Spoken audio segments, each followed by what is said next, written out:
এক রমজান থেকে আরেক রমজান পর্যন্ত পা দিতে দেরি, পুরা বৎসরেরটা মাফ করতে দেরি করব না।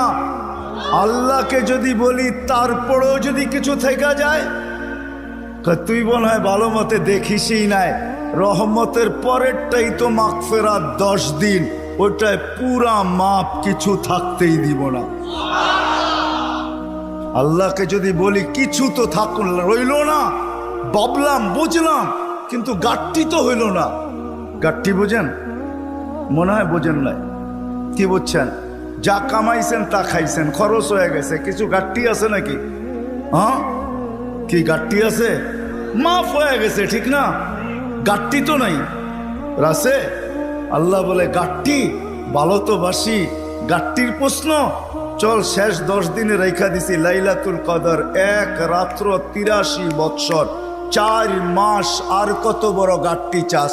বাঁচবি তো 60-70 বৎসর, এর চেয়ে বড় গাট্টি দিয়া করবিটা কি বল? লাইলাতুল কদর আসে না? আসে না? হ্যাঁ, বুঝাইতে পারলাম? এই জন্যই তো আমি বলি শুধু কাগজ কলমে মানুষ হলে মানুষ হয় না।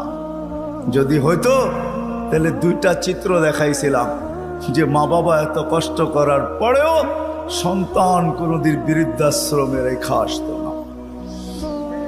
সন্তান কোনোদিন মা বাবার সাথে বড় বড় চোখ দেখাইতো না, মা বাবার সাথে কোনোদিন চিৎকার দিয়া কথা বলতো না, চোখে চোখ রেখা কোনোদিন বলতো না।